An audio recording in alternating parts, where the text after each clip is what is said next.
Қайырлы күн, қымбатты көрермен, Отпан Ньюс студиясында қоңыр әңгіме хабары. Біз бүгінгі хабарымызда дін және радикализм, шетелде діни білім алу, жихад ұғымы сияқты тақырыптардың төңірегінде аз кем әңгіме өрбітетін боламыз. Ендеше студиямыздың қонағымен таныс болыңыздар. Ислам танушы Сарыағаш медресе колледжінің директоры Сманов Дінмұхаммед Әбдіжаппарұлы. Әулиелі, киелі Маңғыстау өлкесіне қош келдіңіз аға. Рахмет. Бұл қателеспесек Маңғыстауға алғашқы сапарыңыз екен. Әсеріңіз қандай? Бұл жолғы сапарыңыздың мақсатын айтып өтсеңіз. Ассаламу алейкум рахматуллахи ва баракату. Барша тыңдармандар, Аллаға шүкір, бүгін осы Ақтау елді мекеніне келіп отырмыз. Бұл жерге алғаш сапарымыз, әрине сапардың мақсаты осы жерге арнайы Республика ақпарат насихат тобының сапарымен келіп отырмыз. Ол жерде мешіттерде жамағатпен кездесу болады, және де түзеу мекемелерінде, және де осындай сұхбаттар болады. Енді бұл жерге алғаш келуіміз, шыны керек, келген уақытта бір қуанған дүнием, Алла тағала қазақ халқына көптеген нығметтер берген. Оны адам бағалай білу керек. Бізде қарасы таулы аймақтар да бар, орманды аймақтар да бар, көлді аймақтар да бар, теңізді өңірлерімізде бар. Қараңыз, бұл айтқан уақытта 4 мезгілдің барлығы елімізде табылады, және әлемдегі барлық сұлу орындардың көрінісі біздің елімізде бар.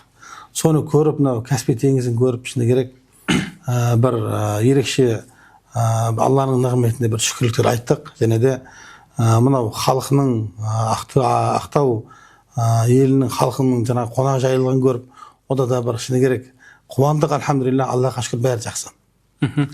Рахмет. Енді негізгі тақырыбымызға ойыссақ аға, соңғы жылдары жалпы әлем бойынша түркі мұсылман мемлекеттерінде діни теріс ағымдардың қауіпі айқындалып отыр ғой. Бұл ағымдар мемлекеттің, ұлттың қауіпсіздігі мен тұтастығына нұқсан келтіреді. Ал оларға қарсы діни практикада қандай тиімді әдіс тәсілдер жүргізіліп жатыр? Осы жайлы айтып өтсеңіз. Енді өте орынды тақырыпты қозғап отырсыз. Жалпы қандай ағым болмасын, ол ағымның ешқандай бір қайыры болмайды. Баршамызға белгілі, судың өз арнасы бар. Су арнасынан таситын болса, жанындағы тұрғын үйлерді, жерлерді қиратып кетеді.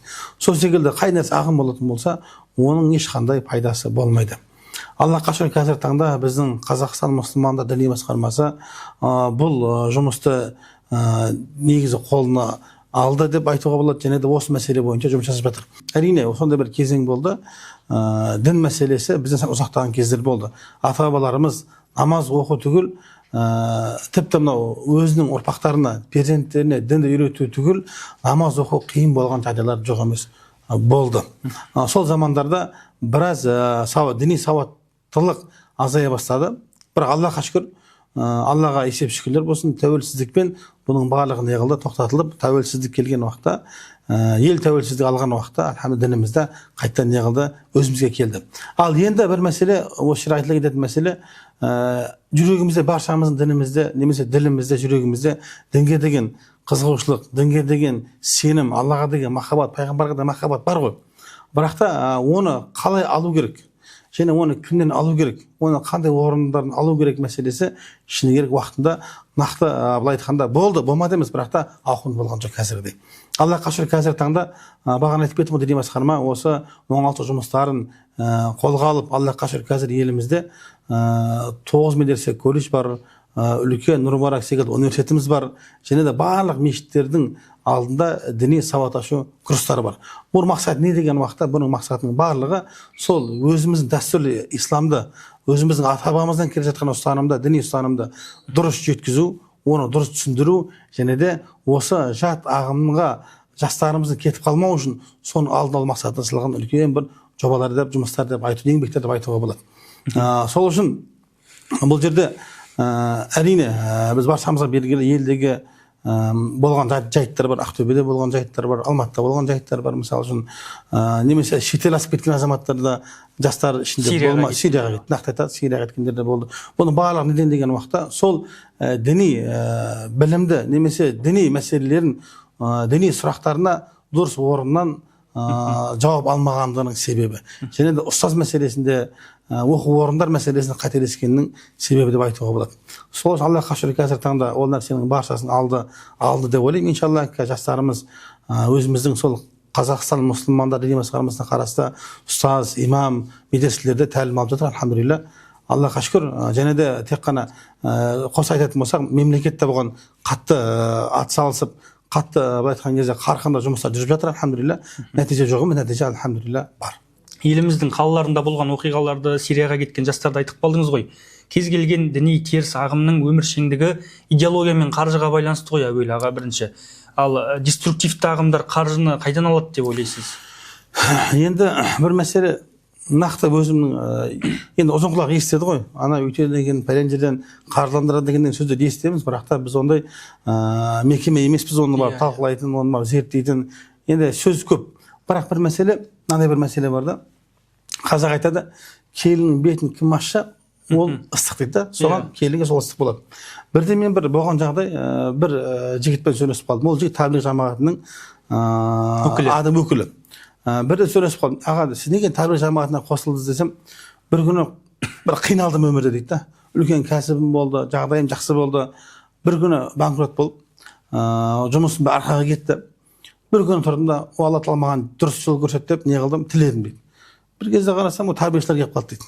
Сөйтіп соларға қосылып, сөйтіп таблиғ болып кеттім дейді да. Былай айтқан уақытта оған діннің ең алғашқы есігін, немесе діннің ең алғашқы парақшаларын көрсеткен жаңа таблиғшылар болды ғой, көрдіңіз ба? Ол таблиғ болып кетті да.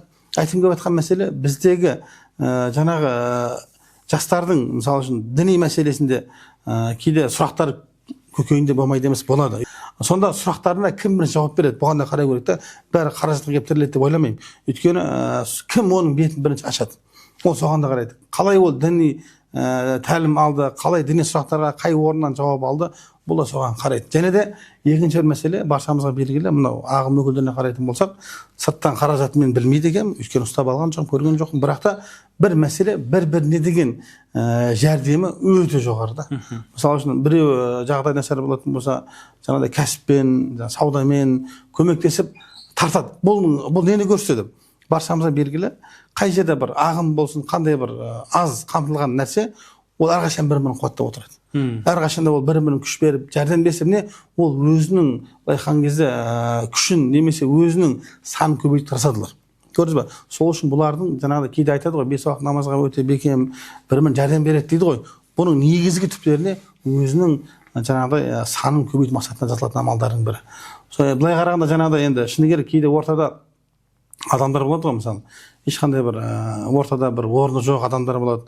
Енді былай қарайтын болсақ, ол ағымдардың жетегінде кететін адамдардың қалай айтсам, жағдайы әркімде әртүрлі болады да негізі. Сол үшін бәрін бір неге деп айта алмаймыз. Және де әрине бұлардың ішінде арнайы қалай айтсам болады, оқытылып, білім алып, ішінде сөзге шешен немесе терең білім болмаса да өзінің ұстанымындағы өзіне керекті дәлелдеп білетін азаматтары не қылады болады, көрдіңіз ба? Өйткені олар сөйлеп ұстап тұру үшін де ғой. Сол үшін мен өз ойым бұларды дәріптеу әртүрлі жолмен болады деп ойлаймын. Тек қана қаражат емес, әрине үлкендері мүмкін солай шығар, бірақ кейбір жұмыс барысында байқағанда әртүрлі себептерге байланысты олардың жетегіне кетіп қалады. Бір альхамдулилля, бірақ жаңа айтып кететін мәселе, қазіргі таңда ол мәселемен жақсы жұмыс жасалып жатыр. Баяғыдай олардың санында өсуі, көбеюі байқалмайды. Тиылды ғой, иә. Жалпы Сауд елінде оқыған, Медина қаласында, Әл-Жамиат Исламияда сол жерде 7 жыл тәлім алдым. Алайда мен одан алдын Сарыағаш медресесінде оқыдым, Абдығаппар ағамыздың қолынан, Абсаттар ағамыздың қолынан тәлім алдым, әкеміздің қолынан тәлім алып, ол жерде біз Құран жаттап, өзіміздің дәстүрлі Ханафи мазхабы Матурidi ақидасын сол жерде терең оқыдық. Және шетелге барған уақытта тоқталатын мәселе, бізді Абсаттар ағамыз, Алла рахымына бөлесін, ол кісі Қазақстан мұсылмандар діни басқармасының жанындағы ғұламалар кеңесінің белсенді мүшесі болған. Ол кісінің аударған Құран аудармасы да бар, баршамызға белгілі. Сол кісі, Абдығаппар ағамыз, әкелеріміз әрдайым бізді неғым қадағалап, бақылап жүретін. Не оқып жатсыңдар, қандай кітап оқып жатсыңдар деп бізге әрқашанда бағыт-бағдарын беріп отыратын. Жастарды кім қарсы алады, кімнің алдын алып барады, соған байланысты ғой негізі. Ол жақтан келгеннен кейін әрбір адамның өзінің досы бар, танысы бар, туысы бар. Былай айтқан уақытта сол нәрселермен ар жаққа қарай бұлар өздерінің саптарын көбейтіп немесе көбейіп күшейе береді дейсіз ғой. Аға, жалпы қоғамда Сманфовтар медресесіне қатысты пікірлер айтылып жатыр. Белгілі ақын мемлекеттік сыйлықтың иегері осы Маңғыстаудың перзенті Светқали Нұржан, Абай Сейфулла журналистің журналист Абай Сейфулланың Қасқа жол YouTube арнасына берген сұхбатында Смановтар медресесін террористер тәрбиелеп отырған айтып қалды. Ал оған медресе тарапынан ресми жауап болмады. Естіген құлақта жазық жоқ қой. Осыған қатысты ойыңызды білсек. Жалпы Сарыағаш медресе колледжі былай айтқан уақытта елге танымал оқу орындарының бірі. Қазір таңда көптеген имамдар, көптеген уағызшы ағаларымыз сол жерде тәлім алды. Былай айтқанда Сарыағаш медресесіне әрине әлде де сөз ететіндер жоқ емес, бар. Алайда бір айтқым келетін мәселе, Сарыағаш медресе колледжі құрылғаннан бастап өзіміздің дәстүрлі ханафи мазхабы мен матурид ақидасын негізге алған. Және де өзіміздің Алла Тағала Құран-ы Кәрімде былай деп айтады ғой: "Ей адам баласы, біз сіздерді бір ер және бір әйелден жараттық" дейді. Ол адам ата мен Хауаны, және сіздер ұлт қауымға бөлдік дейді ғой. Енді қараңыздар, біз ұлт қауымға бөлінуіміз Алланың тағдыры бізге жазғанда жолы, адам баласына жазған жолы. Енді осы жерде айта кететін мәселе, әр ұлт өзгемен не нәрсесімен ерекшеленеді деген уақытта өзінің ұлттық құндылықтарымен, әдет ғұрыптарымен не қылады екен, ерекшеленеді екен де. Сарыағаш медресе колледжде мен өзіміздің қазақи ұлттық құндылықтарын, қазақтың ұлттық құндылықтарын, әдет ғұрыптарын дәріптейтін, соны ұстанатын оқу орнының бірі. Сарыағаш медресе колледжіне келетін болсақ, оның оқулықтары қазіргі таңда Қазақстан мұсылмандар діни басқармасы тарапынан оқулықтар тағайындалады. Және де ол жерде қазір колледж болғаннан кейін көп адам медресе деп тек қана діни сауатлы білім беріледі деп ойлайды, бірақ ол жер колледж болғаннан кейін ол жерде мемлекеттің де мысалы үшін бюджеттен жаңа шәкірттерге шәкіртақы бөлінеді. Бұл айтқан уақытта бірінші курстарға мемлекет тарапынан да комиссиялар жіберіп, мемлекет тарапынан да бақылау және де оқулықтар қойылады.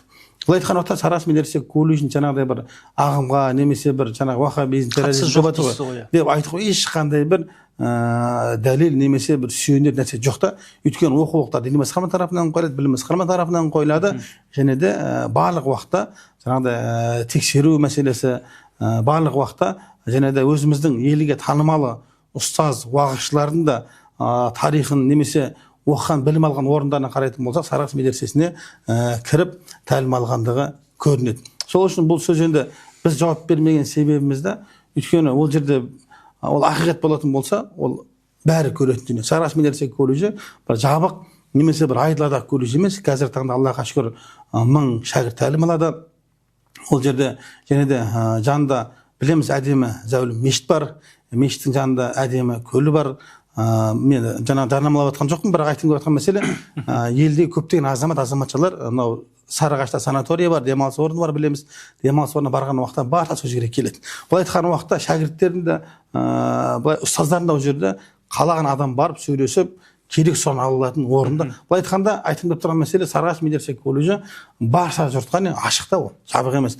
Сол үшін ол жерде ондай ешқандай бір ағым болмаған себеп біз не қылдық, ештеңе айтқан жоқпыз.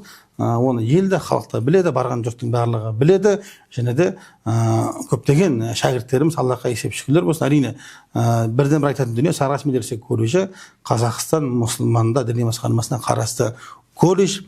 Ден айтып кететін мәселе, және де бітірген шәкірттер, міне қазір өткен жылда 149 шәкірт бітірді.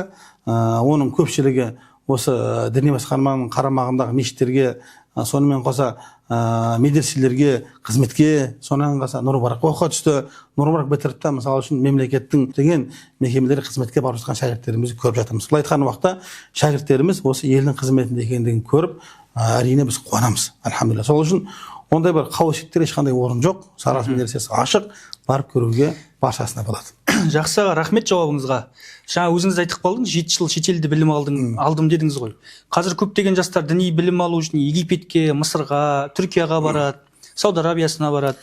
Бұлардың жолында жалпы қауіп бар ма? Жауапкершілік жүктейді ғой бұл жастарға. Діни оқу орнын қалай дұрыс таңдап, қандай түсіндірме жұмыстар жүргізілу керек деп ойлайсыз? Өте маңызды нәрсе. Біздің де мысалы үшін тәуелсіз алғаннан кейін жастарымыздың көбі араб елдеріне, басқа да түрік елдеріне, басқа да елдерге білім алуға, діни білім алуға кетті.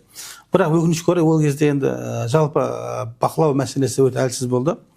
Соның салдарынан кейбір жаңағыдай жастарымыз өкінішке орай бір өкінетін дүние, жастарымыздың келіп шетелге оқуға барған уақытта сол жерде діни тәлім тәрбие алумен бірге сол жердің салт дәстүрін, сол жердің менталитетін алып келгісі келеді да.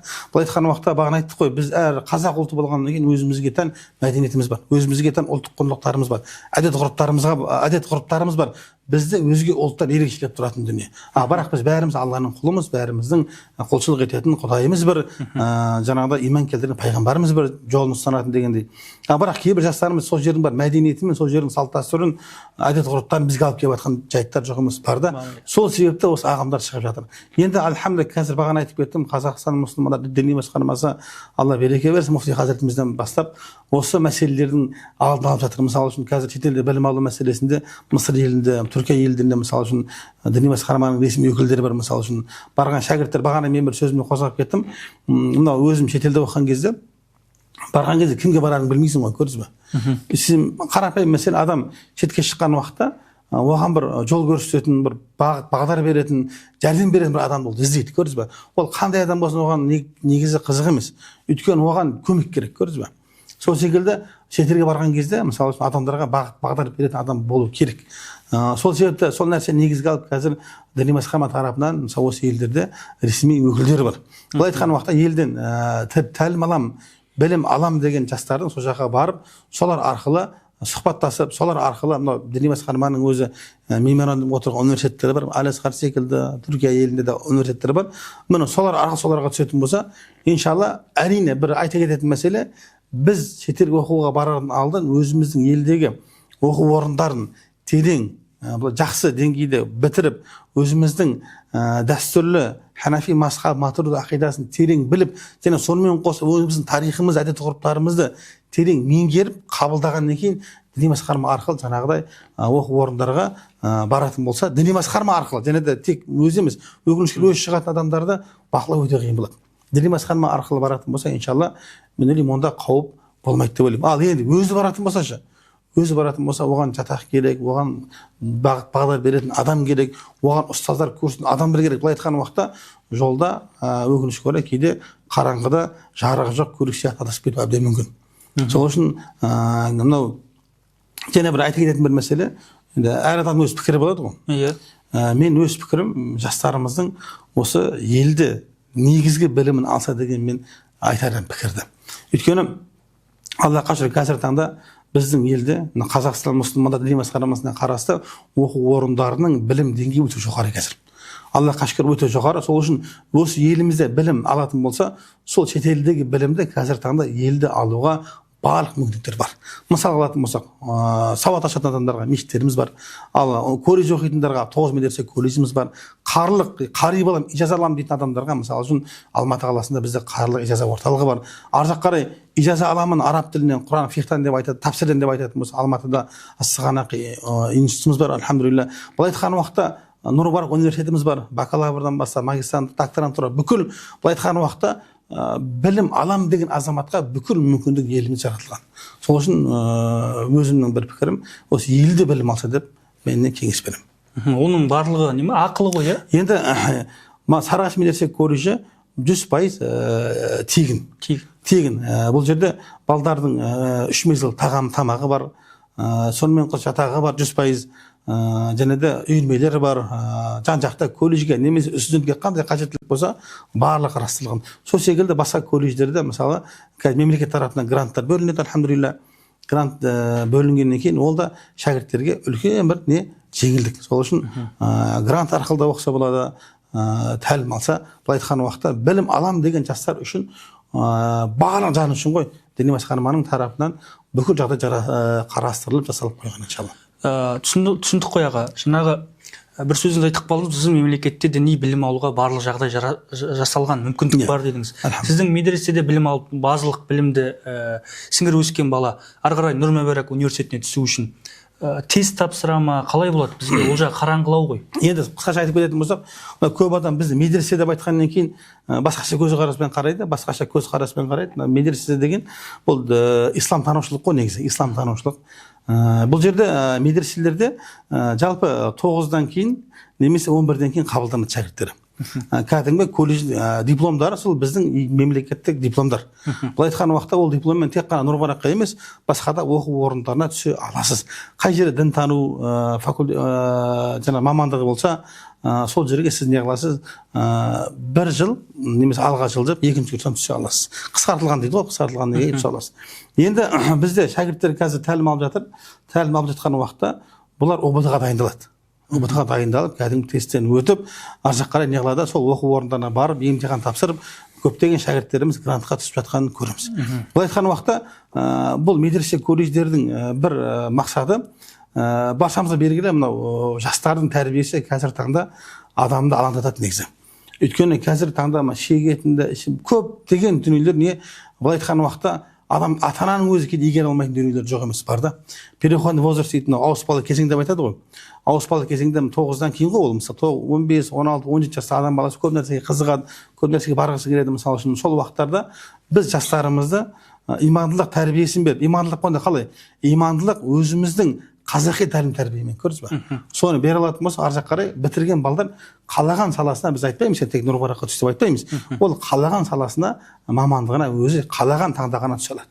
Бірақ бір мәселе бұл жерде ұтатын дүниеміз, ол бала иманды болады. Бұл жерде ең маңызды мәселе Құдайын танытып, ата-анасын үмітін ақтайтын, ата-анасының қызметінде болатын азамат әрқашан елдің қызметінде болады деген мақсатта тәрбие мәселесі ғой иншалла. Рахмет ақпаратыңызға. Дәке, енді мына соңғы сұрағымды қойсам сізге, исламдағы жихад ұғымының түпкі мәні қандай? Деструктивті жаңағы теріс ағымдар жихадты қалай бұрмалап жатыр қазір? Тоқталып кететін бір мәселе осы жерде жихад ұғымына. Жалпы өкінішке орай дін деген нәрсе өте нәзік тақырып қой бұл. Дін өте нәзік тақырып. Алайда өкінішке орай дінді бағана айттық қой, біздің елімізде ата-бабамыздан ислам діні келе жатыр. Бағана оны айтты, Ханафи мазхабы, Матурidi ақидасы деп, және өзіміздің ұлттық құндылықтарымыз бар деген мәселені қозғадық. Енді әрине бір кезең болды, совет өкіметінің кезеңінде тіпті намаз оқу мәселесі, ораза ұстау, діни рәсімдер жасау қиын болды шыны керек. Енді егемен алғаннан кейін Аллахқа шүкір не қылды, біздің дәстүрімізде, дінімізде, бәрі тарихымызда өзімізге оралды ғой. Ешқандай оған күмән жоқ, альхамдулилля. Енді осы жерде бірақ дінге деген қызығушылық бар, бірақ та діни сұрақтарға жауап алатын орынды білмейтіндер не қылып жатыр, жаңа ағымның жетегінде кетіп қалып жатыр да. Ол ағым қалай жұмыс істейді? Ол ағымдар бірде мынау Нұр Астана медресесінде, Нұр Астана мешіті, қазір Әл-Фараби мешіті Астанадағы, сол жерде бір шәкірт отырған ғой. Жаңағы Астана медресесінде шәкірт отырса, 3 жігіт келіп жаңағыдай әңгімесін бастаған ғой. Енді ағымның әңгімесін бастаған, сонда жігіттер, мен медресенің шәкіртімін деген ғой. Қараңыз да, медресенің шәкіртімін деген бір сөзімен не қылды дейді, ана үшеуі үш жаққа кетіп қалды дейді ғой. Былай айтқанда, өз шәкірттің немесе біздің жастардың діни тәлім-тәрбиені, діни басқарманың медресе мешіттерінде алуының өзі не қылып жатыр, ағымдағыларда не қылып жатыр, кетіріп жіберіп жатыр, шошытып жіберіп жатыр. Енді айтқым келетін мәселе, олар не істейді? Бұлар жаңағы діни мәселелерді, немесе діндегі негізгі мәселелер бар. Былай айтқанда, діни адамдардың сұрақтарына, немесе діни уағыздарын бұлар не істейді? Осы жақтан бастайды, көрдіңіз бе? Қандай? Бастаған кезде ең бірінші ол біздің ұлттық болмысымызға тиіседі ғой. Қазақ деген, мысалы үшін, өзбек деген ұлттық, әр адамның өз ұлты бар ғой. Және де жер мәселесін тиісе бастайды. Жер деген ол мемлекет деген болмайды деген сынды нәрселерімен адамдардың санасы олай бастайды ғой. Елде болып жатқан кейбір мәселелерді қозғай бастайды. Әлбетте айтқым келіп тұрған мәселе, ана адамда діни білім жоқ па, ол өзінің оған идеясын еркін идеологиясын айта алады ғой, көрдіңіз бе? Былай айтқан уақытта бір ыдыс алайық, ыдыстың ішінде су болмайтын болса, оны сіз немен толтырасыз өзіңіз білесіз да. Таза нәрсеге толтырсаңыз да болады, немесе лас нәрсеге толтырсаңыз да болады. Енді таза нәрсе, бірақ та ол бос болып тұрған адамдар тауып алады да, сөйтмесе діни мәселелерді былай айтқан кезде Құранның аяттары бар, мысалы үшін да, Құранның аяттары бар, пайғамбарымыз саллаллаху алейхи ва саллям хадистері бар да, соны алып келеді да, ол әрбір айтылған Құрандағы аяттың әрбір пайғамбарымыз саллаллаху алейхи ва саллям айтқан хадистердің оның түсініктемелері бар да. Түсініктемелер, оған жазылған не бір Құранға тәпсірлер бар. Пайғамбарымыз саллаллаху алейхи ва саллям хадистеріне шарықтар бар да. Көріп, бұлар оны алмайды, тек қана буквализм дейді ғой, тек қана жаңа айтылған мәтіндегі сөзді алады да, дін деген осы деп не қылады, түсіндіреді ғой, көрдіңіз бе? Дін деген ана хадисті көріп тұрған, Құран аяттарын көріп тұрған не қылады, ол соған жармасып, білімсіздіктің арқасында не қылып жатыр, көптеген азаматтар мысалы үшін ел деген жоқ, жерің бір Алланікі деп шетелге кетіп қалып жатыр. Немесе халифат құрамыз деп және бірге кетіп қалып жатыр, Құдай сақтасын. Бұның барлығы діни білімнің немесе діни сауаттылықтың жоқтығының себебінен және сол нәрсені ағымның адамдан пайдаланып шығып жатқан дүние ғой. Жалпы жихад деген мәселесіне қарайтын болсақ, жалпы адамға мысалы үшін өкінішке орай қазір адамдардың барлығы жаңа жихад деп Сирияға кетіп қалды, одан алып кеткен, шетелге кеткендер жоқ емес бар да. Бірақ та олармен сөйлесіп, мен өзім түзем мекемелеріне барамын ғой, келгендер бар, сөйлесіп қарайтын болсаң, олар жалпы жихад деп алданып қалғандығын, ол жихадтан бұрын діннің өзін түсінбегендігін олардың жүзінен байқайсың да. Жүзінен ол дін деген нәрсе не, д әрпін түсінбегенде ол жай оған жаңағыдай ағымның азаматтары келіп неғылды қалай істегенін білмеймін, ақшалай ма, құлағына құйып сен жәннатқа барасың деп алдап жіберіп жүргендер бар да. Былай айтқан уақытта діни білімдің аз саясы ғана, ал жалпы келетін болсақ, мына заманда адам баласына жихадтың ең үлкен не деген уақытта ол өз нәпсімен күресу. Мына Құранда да 35 жерде жихад сөзі келеді да, соның 4-еуі ғана жаңа жихад тікелей мағынада келетін болса, қалғандары ол мағынада келмейді. Сол үшін бізде ижтихад дейді қазақта. Ижтихад бұл әрекет адам баласына өз нәпсін тәрбиелеу керек қой. Қарапайым мәселе, сөзіңді тәрбиеле. Қалай? Сен білеміз, пайғамбарымыз саллаллаху алейхи хадисінде келеді, кім Аллаға ақыретке иман келтіретін болса, дұрыс сөз сөйлесін, болмаса үндемесін дейді. Қараңыздар, адамның сөзінде, адамның ісінде, адамның жүріс-тұрысында, адамның болмысында, адамның нәпсінің қалайтын дүниелер бар мысалы үшін, соның бәрімен күресу. Бірде пайғамбарымыз саллаллаху алейхи айтады, бір жорықтан келіп жатқан кезде біз үлкен жорыққа жихадқа кетіп жатырмыз дегенде сахабалар таңғалады. Бұл қандай жорық деген кезде пайғамбарымыз саллаллаху алейхи вассалам нәпсімен жорық деп айтты да. Сол үшін қазіргі таңда адам баласы үшін ең керекті мәселе бұл адам өз нәпсімен күресу. Бұл деген дүние адам білімсіз болатын болса, Ибн Аббастан риуаят келеді. Білімсіз адамды қараңызшы, 1000 білімсіз адамнан көрі шайтанға бір білімді адам қаттырақ дейді. Көрдіңіз бе? Білім деген нәрсе ненің бұрыс, ненің дұрыс екендігін сізге ол білдіретін және сізді мынау жалғаншылардың немесе қалай айтсам болады, адамдардың қисық жолынан сізді аман алып қалатын және тек өзіңізде емес, өзіңізді қоршағандарды аман алып қалатын үлкен бір мүмкіндік та. Сол үшін қазіргі таңда біз барынша осы діни білімге көңіл бөлетін болсақ, және де оны көрінген жерден емес, бағана айтқан діни басқарманың қарамағында оқу орындарда дамытатын болсақ, жастарға үйрететін болсақ, жоқ деген мешіт сауат ашу курстарында, иншалла бұл нәрселер жаңағыдай дінді қате түсініп, немесе өзгеден жетегінде кететіндердің саны әлдеқайда азаяды деп сенемін иншалла. Рахмет, Теке. Бізге енді бір сұраққа жауап беріңізші. Діни білім деген не, ғылым деген не, ілім деген не?